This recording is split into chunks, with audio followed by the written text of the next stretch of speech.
In the 1950s, in the small town of Aberdeen in Washington state, a high school chemistry teacher named Mr. Smith had a problem with one of his students, a teenage boy named Marcus Reichel.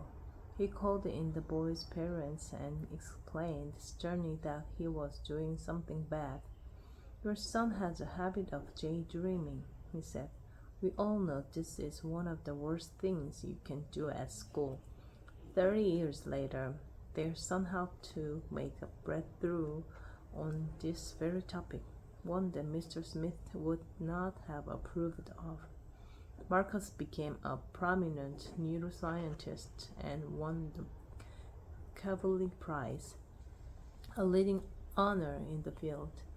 In the 1980s, a whole new way of seeing what was happening in people's brains, the PET, positron emission tomography scan, evolved right outside his office, where the technology was being applied for the first time by him and his colleagues. I stood on that very spot in the Washington School of Medicine in St. Louis, Missouri, when I went to interview him. He was one of the first scientists who was able to use this new tool, and when he switched it on with a patient inside, he was able to see into living human brain in a way almost nobody ever had before. Back in his medical training, Marcus had been confidently told that we know what's happening inside your head in the moment that when you are not focusing. Your brain is lying there, dormant, quiet, doing nothing, like most do until you start to move them, he was told. But one day Marcus noticed something odd. He had some patients strapped in for a PET scan, and those patients were waiting for him to give them a test and just letting their minds wander. As he got the test ready, he glanced at the machine, and he was puzzled. Their brains, it seemed, were not inactive, as his med school tutors had said they should be. Activity had shifted from one part of the brain to another, but the brain was still highly active. Surprised, he began to study this in detail. He named the region of the brain that becomes more active when you think you're not doing much the default mode network. And as he studied this more, analyzing what people's brain do when they seem to be doing nothing, he could physically see this region light up on the brain scans. As he looked at them, Marcus said, God, there she was, the whole thing. It was just stunning.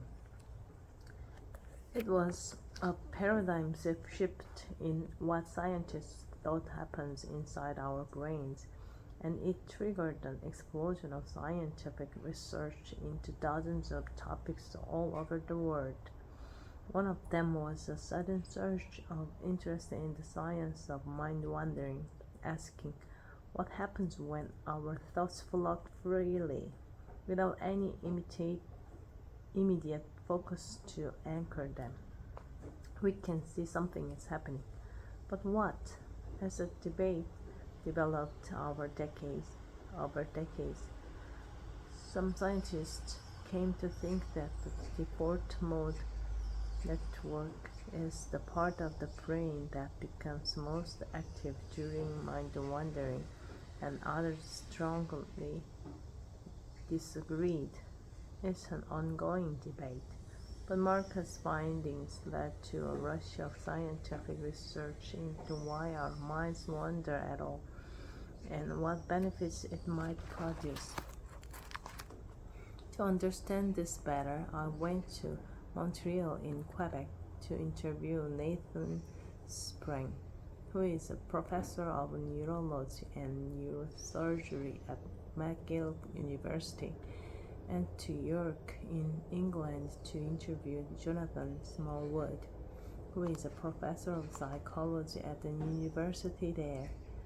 They are two of the people who have studied this question in most depth.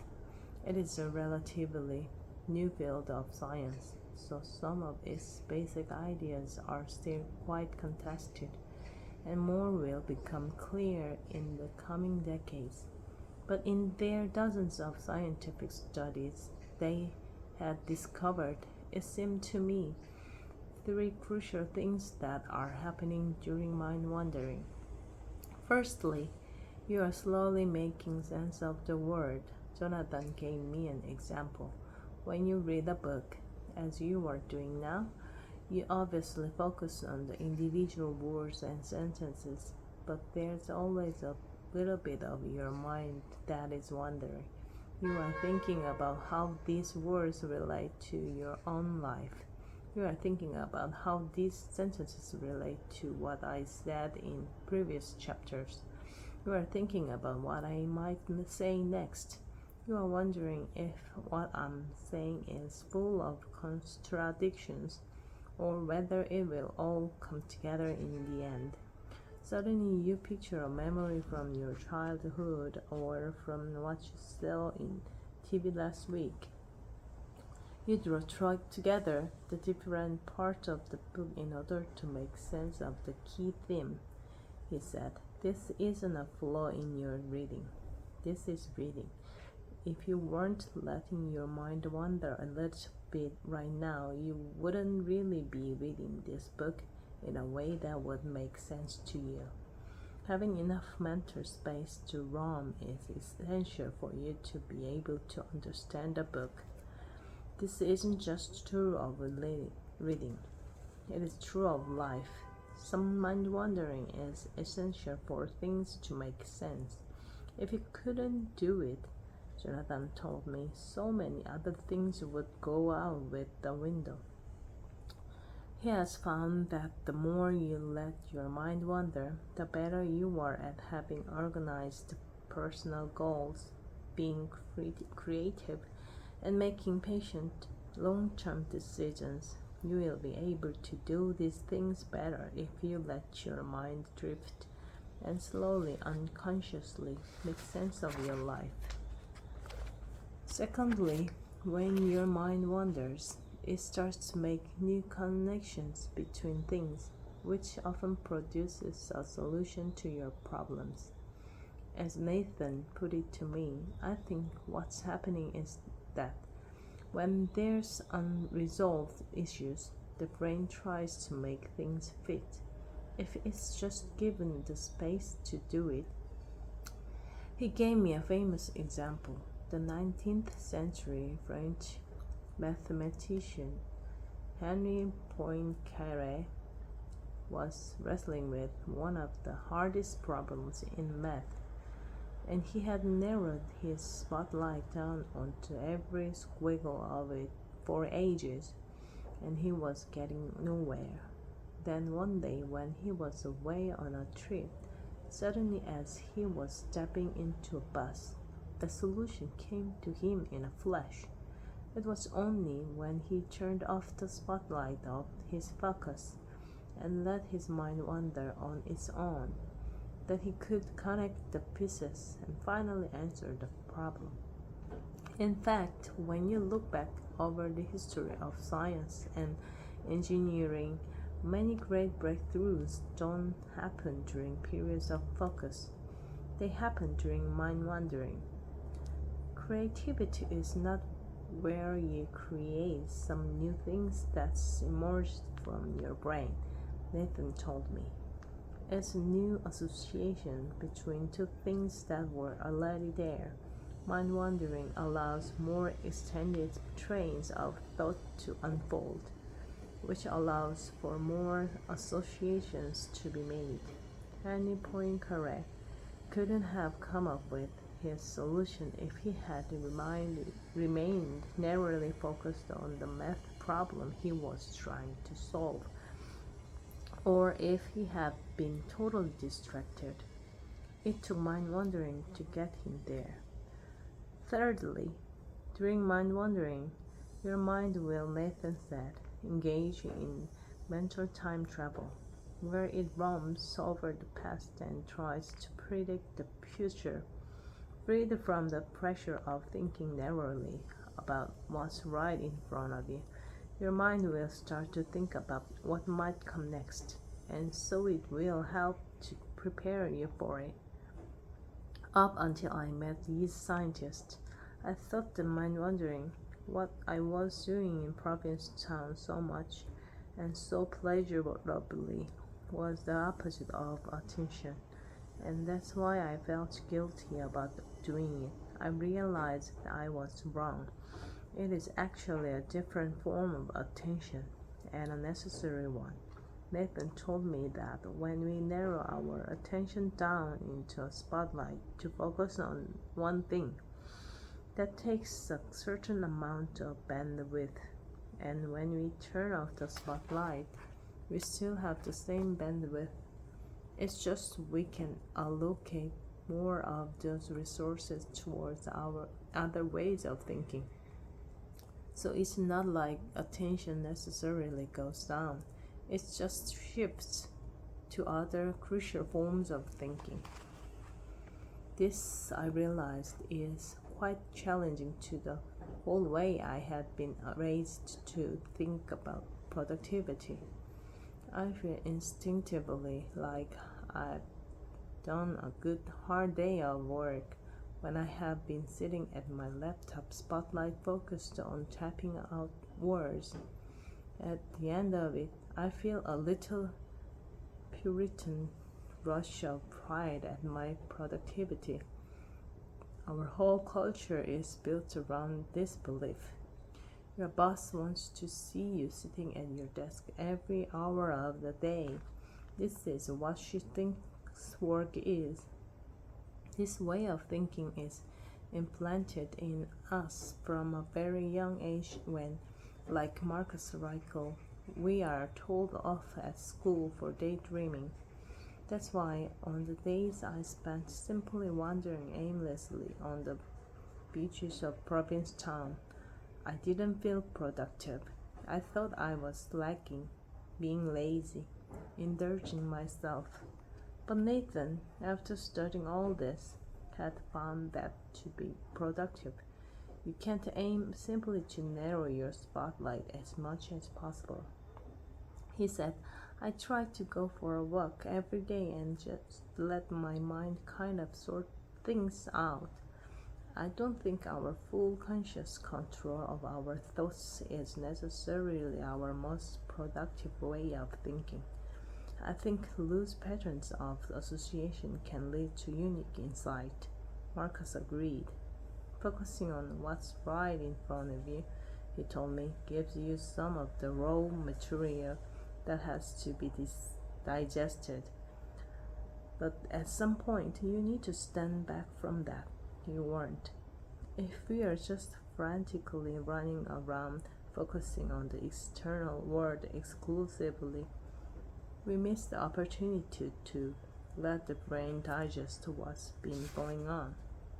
As he said this, I thought about the people I had looked at on the train, staring out the window for hours. I had been silently judging them for their lack of productivity, but now I realized that they may have been more meaningfully productive than me, as I frantically took notes on one book after another without taking time to sit back and digest. The kid in the class who is staring out of the window mind wandering might be doing the most useful thinking. I thought back over all the scientific studies I had read about how we spend our time rapidly switching between tasks, and I realized that in our current culture, most of the time we are not focusing, but we are not mind wandering either. We are constantly scheming in an unsatisfying way. Nathan nodded when I asked about this and told me he is constantly trying to figure out how to get his phone to stop sending him notifications for things he doesn't want to know. All this frenetic digital interruption is pulling our attention away from our thoughts and suppressing your default mode network. I think we are almost in this constant stimulus driven, stimulus bound environment, moving from one distraction to the next. If you don't remove yourself from that, it will suppress whatever train of thought you had. So we aren't just facing a crisis of lost spotlight focus. We are facing a crisis of lost mind wandering. Together, they are degrading the quality of our thinking. Without mind wandering, we find it harder to make sense of the world, and in the jammed up state of confusion that creates, we become even more vulnerable to the next source of distraction that comes along.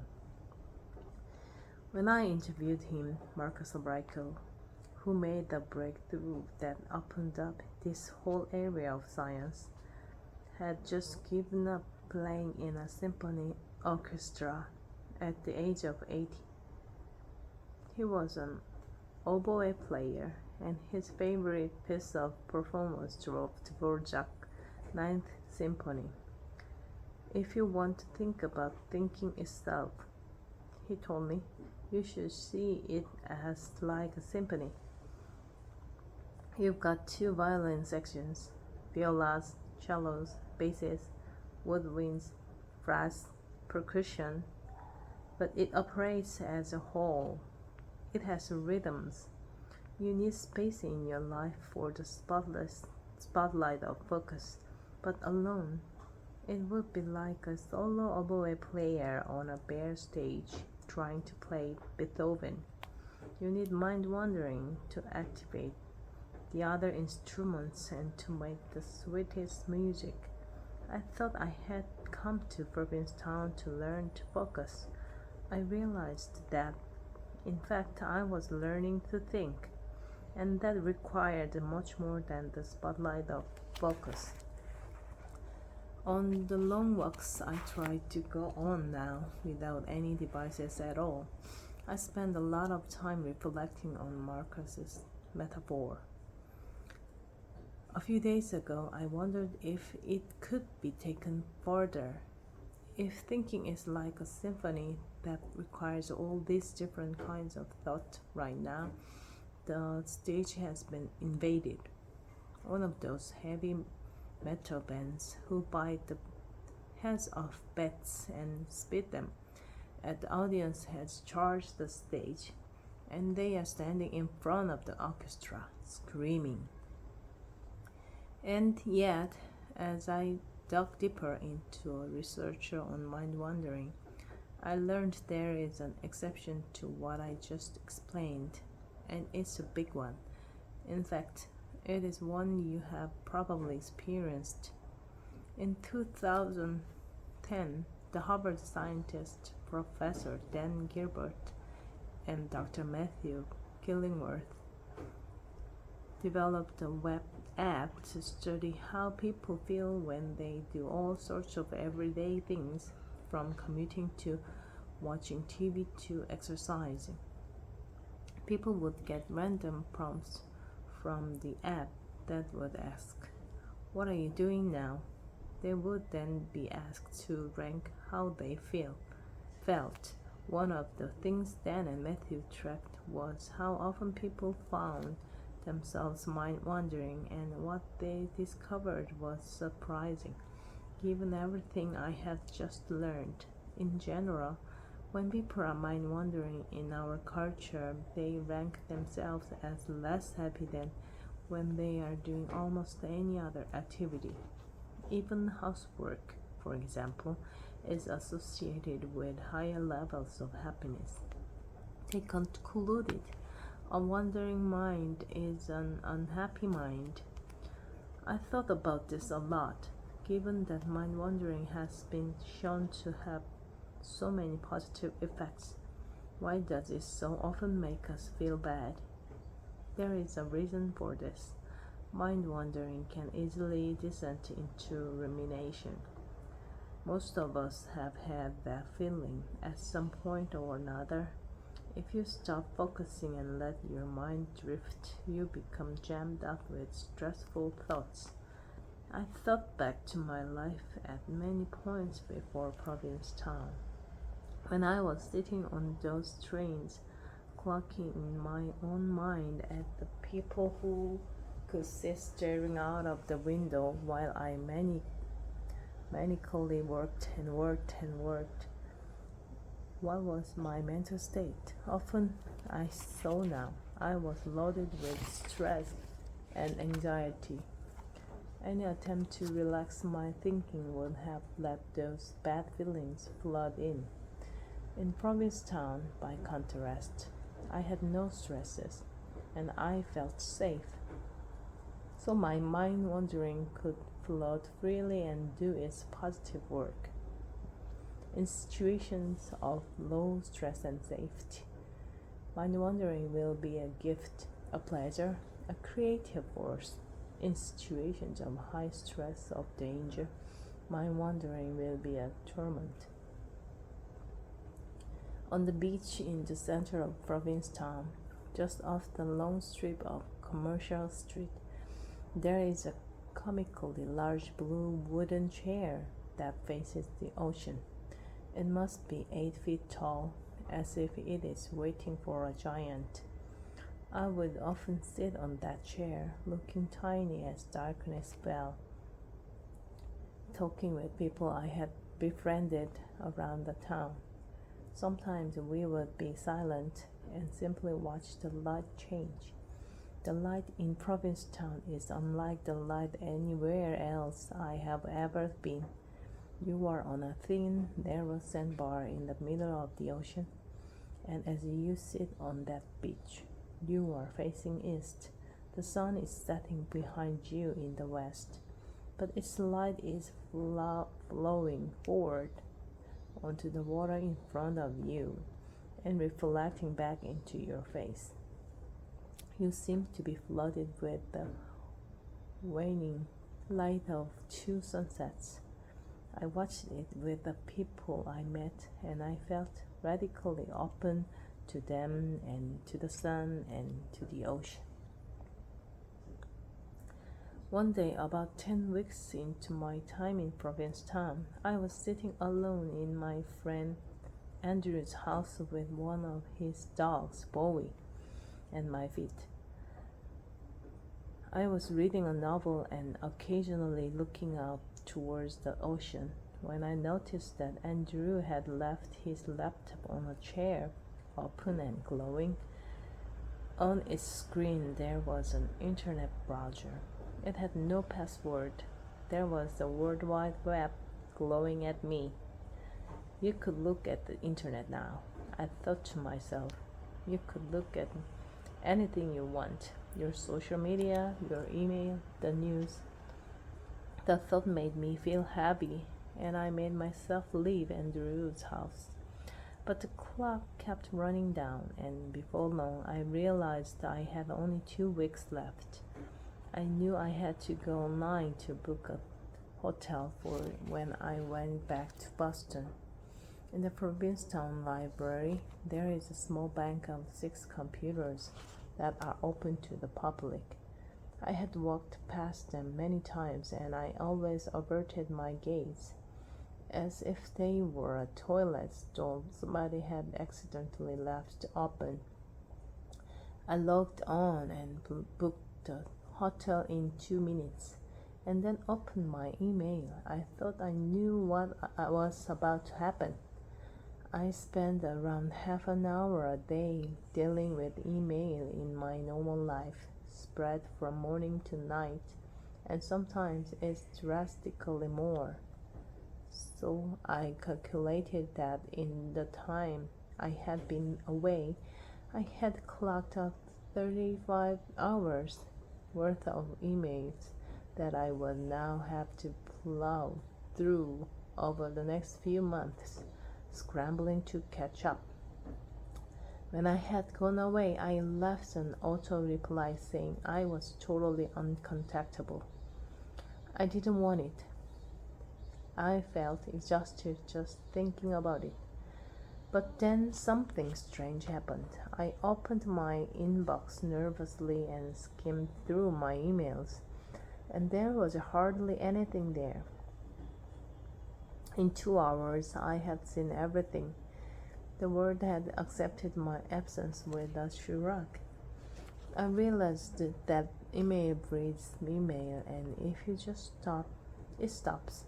I would like to say I felt calmed and smoothed by this. In truth, I felt affronted, like my ego had been poked with a knitting needle. All this mania, all these demands on my time, I realized, made me feel important. I wanted in a sudden rush to send emails in order to get emails back, to feel needed again. I clicked over to my Twitter feed. I had precisely the same number of Twitter followers that I had when I left. My absence had been entirely unnoticed. I wandered away from the library and returned to the things that had given me nourishment in Provincetown. Long passages of writing flowed from me. The ocean washed over my feet. My friends sat with me and talked all night. I tried to forget the wound to my ego. On my last day in Provincetown, I took a boat out to Long Point, which is the tip of Cape Cod, a yellow crest of sand and sea. There I could look back over the whole of the place where I had spent my summer, stretching from the Pilgrim Monument all the way down to Hyannis. It was a peculiar feeling to see the boundaries of my summer in one single scan of the horizon. I felt more still and centered than I ever had before in my life. You can't just go back and live the way you used to, I told myself, sitting in the shadow of the lighthouse. It's not hard. This summer has shown you how to do it. I demonstrated a pre-commitment by cutting myself off. You can show pre-commitment in your everyday life now. I already own the tools on my laptop. I have a program called Freedom. It's easy. You download it and you tell it you want it to deny you access to a specific website or to the entire internet for an amount of time you designate, from 5 minutes to a week. You hit the button, and no matter what you do, your laptop won't get online. And for my phone, I owned something called a KeySafe. Again, it's simple. It's a little plastic safe that opens at the top. You put your phone in it, and you put the lid on, and you twist the top to determine how long you want to shut your phone away for. Then it's gone, locked away. So you'd have to smash it with a hammer to get the phone out. Using these two devices, I said to myself, you can create Provincetown wherever you are. You can use your phone and the internet part of your laptop for maybe 10 or 15 minutes a day. That evening, I gave away the small mountain of books I had read and boarded the ferry to Boston. I got violently seasick on the journey back, and it felt like a rude metaphor for how I felt about returning to the online world. I reclaimed my phone from my friend the next day, and I lay on my hotel bed staring at it. It seemed strangely alien now. Even the Apple font looked unfamiliar. I found myself clicking between icons, looking at various programs and websites. I looked at social media and thought, I don't want this. I flicked through the Twitter and felt like I had stood on a termite's nest. When I looked up, 3 hours had gone. I left it behind and went to eat. When I got back, People had started replying to my emails and texts, and despite myself, I felt a real rush of affirmation. In the next few weeks, I started to post on social media, and I felt myself become cruder and meaner than I had been in the summer. I made snarky comments. The complexity and compassion I had felt in Provincetown was, I felt, being replaced by something thinner. At moments I didn't like what I was saying, and then I felt the slow rush of approval, the retweets, the likes. I want to tell you that I learned the lessons of my time in Provincetown in a linear and life affirming way, but that would be a lie. What happened was more complex. I left Provincetown in August and I used Freedom and the K-Safe, and slowly it slipped. And by December, the screen time on my iPhone indicated that I was spending 4 hours a day on my phone. I told myself that includes using Google Maps to navigate the city, and the hours I spent listening to podcasts and the radio and audiobooks. But I felt ashamed when I thought of it. I wasn't quite back to where I had been at the start, but I had clearly slid into distraction and disruption. I felt like a failure. I had a strong sensation that something was pulling me down. Then I told myself, you're making excuses for yourself. You are doing this, nobody else. These are your failings. And I felt weak. I had gained a lot of insights in Provincetown, but I felt they were fragile and easily broken by something bigger, something I didn't quite yet understand. I wanted to know what was preventing me from doing what I wanted in the better part of myself to do. I discovered that the answer is more complex than we have been led to believe and has many facets, and I learned about the first of them when I went to Silicon Valley.